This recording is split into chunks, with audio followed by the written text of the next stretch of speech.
Hello friends, Satyendra institute for reformation के YouTube channel पर आपका स्वागत है। आज हम लोग बायोलॉजी के कुछ एमसीक्यू क्वेश्चन देखेंगे। पिछले रेलवे के एग्ज़ाम, चाहे वो एनटीपीसी हो या ग्रुप डी या लोको पायलट, बायोलॉजी से बहुत सारे क्वेश्चन पूछे गए हैं और आने वाले एग्ज़ाम में भी इससे काफ़ी क्वेश्चन पूछे जाएंगे। तो आज हम लोग कुछ बायोलॉजी के क्वेश्चन सॉल्व करने का प्रयास करेंगे। सारे के सारे एमसीक्यू क्वेश्चन होंगे। तो फर्स्ट क्वेश्चन, मानव आँख की रेटिना द्वारा बनाई गई छवि है। तो इसका आंसर होगा वास्तविक और उल्टा। आप लोग जानते हैं कि हमारे आँख में जो इमेज कास्ट होता है वह रेटिना के ऊपर कास्ट होता है और यह इमेज एक रियल और इन्वर्टेड होता है, जिसे हम लोग वास्तविक और उल्टा कहते हैं। क्वेश्चन 2, मानव आँख की फोकल लंबाई में परिवर्तन किसके कारण होता है। सबसे पहले हम लोग समझेंगे कि मानव आँख का जो फोकल लंबाई है उसके लेंस पर डिपेंड करता है और यह लेंस किसी भी व्यक्ति में जन्म से फिक्स होता है। इस लेंस में कोई चेंज होता नहीं है। तो लेंस के चलते फोकल लंबाई नहीं बदली जा सकती है क्योंकि लेंस अस्थाई है। हाँ, लेंस जो है एक तरह के मसल से जुड़ा होता है जिसे सिलेरी मसल कहते हैं। यह मसल फैलकर या सिकुड़कर लेंस के फोकल लेंथ को एडजस्ट करती है। तो इसीलिए फोकल लंबाई सिलेरी मांसपेशियों पर डिपेंड करता है। क्वेश्चन नंबर 3, सामान्य दृष्टि वाले युवा वयस्क के लिए निकट दृष्टि की अलग दृष्टि की न्यूनतम दूरी है। कहने का मतलब है कि वह सबसे नज़दीक कितनी दूरी तक स्पष्ट देख सकता है। तो यह दूरी होती है 25 सेंटीमीटर। याद रखिएगा सेंटीमीटर, क्योंकि मीटर बहुत बड़ा लंबाई होगा, सेंटीमीटर है। मानव आँख के लिए दृष्टि की दृढ़ता है। दृष्टि की दृढ़ता जो होगा 1/10 है। 1 सेकंड का 1/10वां भाग। दृष्टि की दृढ़ता का मतलब हुआ कि कोई भी चीज़ का इमेज कितना समय के लिए मानव आँख में बना रहता है। तो 1 सेकंड का 1/10वां भाग तक जो इमेज है हमारे आँख में बना रहता है। इस बीच दूसरे चीज़ को हम लोग नहीं देख सकते। क्वेश्चन 5, रेटिना पर मौजूद प्रकाश संवेदी सेल और प्रकाश की तीव्रता के प्रति संवेदनशील है। अच्छा, तो हमारे रेटिना में दो तरह के सेल पाए जाते हैं। एक होता है कोन सेल और दूसरा होता है रॉड सेल। कोन सेल जो है कलर का पहचान करता है और प्रकाश का संवेदनशील और प्रकाश की तीव्रता के लिए रॉड सेल जिम्मेदार होता है। तो इसका आंसर होगा रॉड सेल।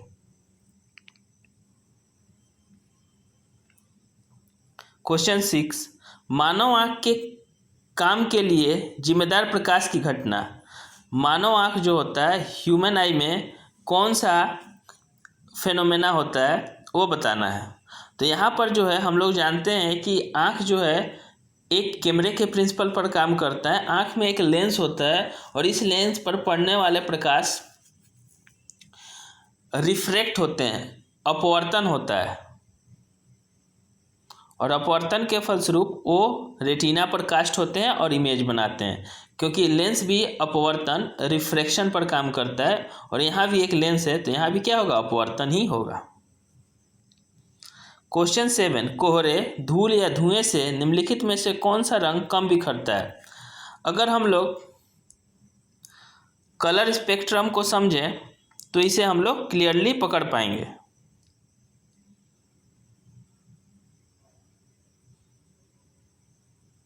हम लोग जानते हैं कि सफ़ेद प्रकाश 7 रंगों में टूटता है, जिसे हम लोग वर्ण पट्टी या कलर बैंड कहते हैं।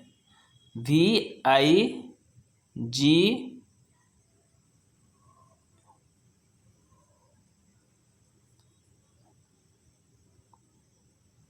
इसे इस प्रकार से समझ सकते हैं, VIBGYOR। VIBGYOR, V violet, I indigo, B blue, G green, Y yellow, O orange और R रेड। अब जैसे ही हम लोग वायलेट से रेड की तरफ जाते हैं वेवलेंथ बढ़ता है। जैसे ही हम लोग वायलेट से रेड की तरफ जाते हैं तो वेवलेंथ क्या होगा, बढ़ेगा। कहने का मतलब है कि वायलेट का जो वेवलेंथ है सबसे कम होगा और रेड का वेवलेंथ सबसे ज़्यादा होगा। तो ये पहला फॉर्मूला हम लोग समझ गए कि विवजियोर में हम वायलेट से रेड की तरफ जा रहे हैं तो वेवलेंथ घटेगा। सबसे कम वेवलेंथ वायलेट का होता है और सबसे ज़्यादा वेवलेंथ रेड का होता है। और एक और फार्मूला समझिए, जो मेरा बिखरने का प्रक्रिया है जिसे डिफ्रैक्शन कहते हैं वह वेवलेंथ के उल्टा होता है। अर्थात जिसका वेवलेंथ जितना कम होगा वह उतना ज़्यादा बिखरेगा। ठीक है, इसको समझने के लिए एक आप प्रैक्टिकल एग्जांपल ले सकते हैं। मान लीजिए एक आप लंबा सा धागा है, कई मीटर लंबा एक धागा है, एक पतला धागा, और इसको आप लोग हवा में फेंकते हैं तो इसके बिखरने का चांस कम होगा। लेकिन आप छोटे छोटे धागे को अगर हवा में फेंकते हैं तो ये जल्दी बिखरेगा। सिमिलरली जिसका वेवलेंथ ज़्यादा होता है वो कम बिखरता है और जिसका वेवलेंथ कम होता है वो ज़्यादा बिखरता है। तो यहाँ आपको पूछा गया कौन सबसे ज़्यादा बिखरेगा, तो सबसे कम वेवलेंथ वाला वायलेट ही सबसे ज़्यादा बिखरेगा। ठीक है, सॉरी यहाँ पर आपको सबसे ज़्यादा नहीं पूछा, सबसे कम पूछा है। तो सबसे कम कौन होगा, रेड होगा, क्योंकि इसका वेवलेंथ सबसे ज़्यादा है। क्वेश्चन नंबर 8, एक प्रिज्म से गुजरते समय रंगीन प्रकाश जो सबसे अधिक परावर्तित होगा, सबसे ज़्यादा। तो यहाँ पर वही पूछा है सबसे ज़्यादा परावर्तित होने वाला घटना। तो यहाँ पर हम लोग जानते हैं कि जिसका वेवलेंथ सबसे कम होता है वो परावर्तित या बिखरने का कार्य उसका सबसे ज़्यादा होता है। तो यहाँ कौन होगा, वायलेट होगा। ठीक है, तो यहाँ से आप लोग को ये फार्मूला हमेशा दिमाग में फिट कर लीजिएगा, जिसका वेवलेंथ ज़्यादा है वह कम बिखरेगा और जिसका वेवलेंथ कम है वह ज़्यादा बिखरेगा। आँख में प्रवेश करने वाले प्रकाश की मात्रा को किसके द्वारा नियंत्रित किया जाता है। देखिए, प्रकाश जो होता है वह प्यूपिल से होकर आँख में प्रवेश करता है। तो प्रकाश का प्रवेश करने का जो मार्ग है वो क्या है, पुपिल है। पुपिल एक तरह का ओपनिंग होता है या छिद्र होता है जिससे प्रकाश की किरणें हमारे आँख में प्रवेश करती है। लेकिन पुपिल जो है वह प्रकाश की मात्रा को नियंत्रित नहीं कर सकता है, क्योंकि पुपिल जो होता है वह डिपेंड करता है आइरिस पर। आइरिस की लंबाई बढ़ने से प्रकाश की मात्रा बढ़ती है और घटने से प्रकाश की मात्रा घटती है। तो इसका आंसर होगा आइरिस। अगर आपसे पूछा जाता है कि प्रकाश किससे प्रवेश करती है तब पुपिल बोलेंगे, लेकिन प्रकाश के मात्रा को या पुपिल के आकार को कंट्रोल करने वाला आइरिस है, इसीलिए इसका आंसर क्या होगा, आइरिस होगा। क्वेश्चन नंबर 10, आँख का वह भाग जो बाहरी वस्तु से आँख में प्रवेश करने वाले प्रकाश को अपवर्तित करता है। आँख का वह भाग जो बाहरी वस्तुओं से आँख में प्रवेश करने वाले प्रकाश को अपवर्तित करता है। तो यहाँ पर ध्यान देना होगा, अपवर्तन होता है, रिफ्रैक्शन होता है। तो रिफ्रैक्शन कौन करेगा, लेंस करता है। नेक्स्ट क्वेश्चन 11, रेटिना पर एक तीव्र छवि बनाने के लिए फोकल लंबाई की भिन्नता को कहा जाता है। इसे हम लोग एकोमोडेशन या आवास कहते हैं।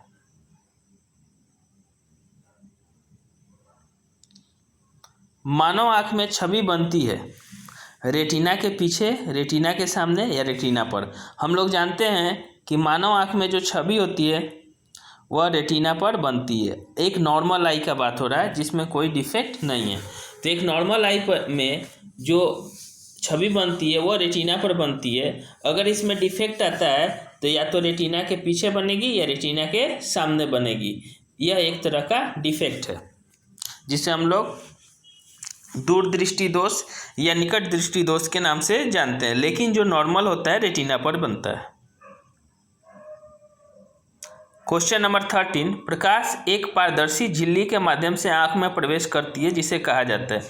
आंख का बाहरी भाग जो हम लोग दिखाई देता है, जिसे हम लोग देखते हैं, उसे कॉर्निया कहते हैं। और इसी से होकर यह जो कॉर्निया जो है एक पतली झिल्ली होती है, ठीक है, तो इसी से होकर प्रकाश अंदर प्रवेश करता है। तो इसका आंसर होगा कॉर्निया। आँख का रंगीन भाग जो रेटिना तक पहुंचने वाली प्रकाश की मात्रा को नियंत्रित करता है उसे क्या कहते हैं? तो इसका आंसर होगा, अभी हम लोग ने देखा था आइरिस। आइरिस ही है जो क्या करता है, प्यूपिल के साइज को कंट्रोल करता है और प्रकाश की मात्रा को नियंत्रित करता है। साथ ही साथ हमारे कलर का जो आई का जो कलर होता है वह भी आइरिस पर ही डिपेंड करता है। आइरिस का जो कलर होगा वैसा ही मेरा आँख दिखाई देता है। जैसे किसी का आँख काला होता है, किसी का भूरा होता है, किसी का ब्लूइश होता है, तो ये सब किस पर डिपेंड करता है? आइरिस पर डिपेंड करता है। क्वेश्चन 15, मनुष्य की आँख एक की तरह काम करती है। तो मनुष्य का आँख, मेरा जो आँख है वह कैमरे के प्रिंसिपल पर काम करता है, तो एक कैमरा की तरह काम करता है। आंसू जिससे होकर बहता है। आंसू निकलने के लिए जो ग्रंथि होती है उसे हम लोग अश्रु ग्रंथि के नाम से जानते हैं। आँख का वह भाग जो आँख से मस्तिष्क तक विद्युत संकेतों को संदेशवाहक है कहा जाता है। हाँ, तो आँख से मस्तिष्क तक सिग्नल को ले जाने वाला जो नर्व्स होता है उसे हम लोग ऑप्टिकल नर्व्स या ऑप्टिकल तंत्रिका कहते हैं।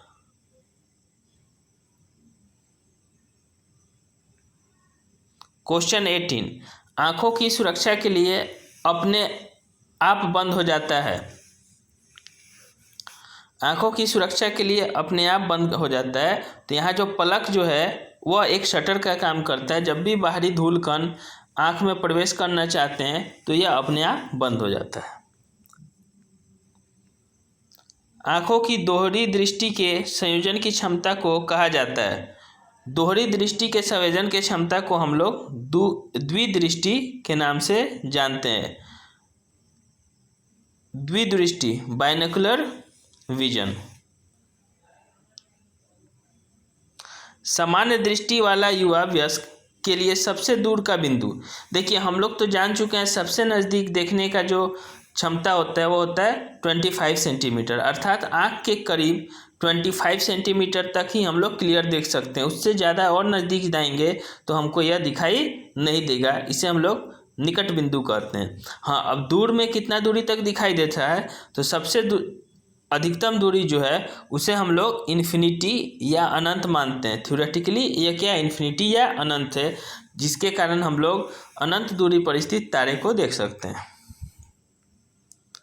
सूर्य का प्रकाश दृश्य रंगों का मिश्रण है। सूर्य का जो प्रकाश होता है वो हम लोग जानते हैं 7 रंगों से मिलकर बना है, 7 है, जिसको ब्रेक करने से हमको 7 रंग मिलते हैं, जिसे हम लोग विबजियोर से लिखे थे।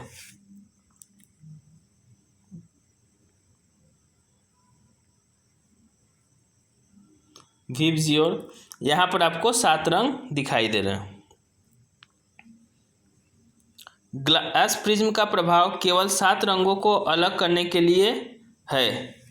यहाँ देखिए जो प्रिज्म होता है वो क्या करता है, कलर को उसके 7 कंपोनेंट में तोड़ देता है।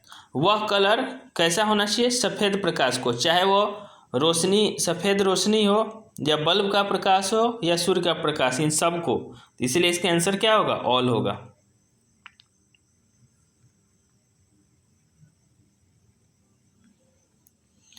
नेक्स्ट क्वेश्चन 23, रंग शीर्ष पर है और रंग स्पेक्ट्रम के तल पर है। तो अभी आप लोगों ने देखा कि स्पेक्ट्रम के शीर्ष पर सबसे पहले कौन आता है, वी, वायलेट, और सबसे लास्ट में कौन आता है, रेड। तो बैंगनी और लाल होगा।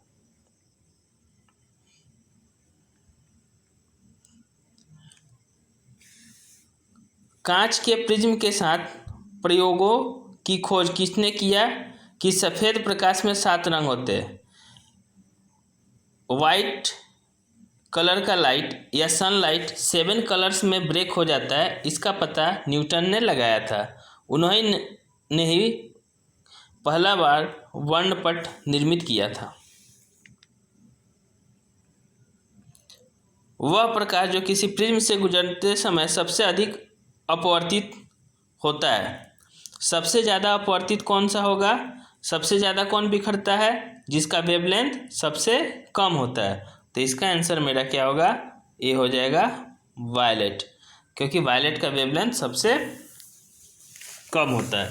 तो इस प्रकार आप लोगों ने बायोलॉजी में कुछ क्वेश्चन देखें। ये सारे क्वेश्चन मानव नेत्र और कलर से जुड़े हुए थे। ह्यूमन आई एंड कलर से जुड़े हुए क्वेश्चन हैं। इस चैप्टर को अगर आप थ्योरेटिकली डिटेल में समझना चाहते हैं तो ह्यूमन आई मानव नेत्र के ऊपर हम लोगों ने 2 वीडियो अपलोड कर रखे हैं, उन्हें देख सकते हैं। साथ ही साथ आप लोग हमारे चैनल को सब्सक्राइब कर लें ताकि फ्यूचर में अपलोड होने वाले सारे वीडियो का इन्फॉर्मेशन आपको मिलता रहे। सब्सक्राइब करते समय बेल आइकन को भी आप लोग क्लिक कर दें ताकि नोटिफिकेशन आपको मिल जाए। धन्यवाद।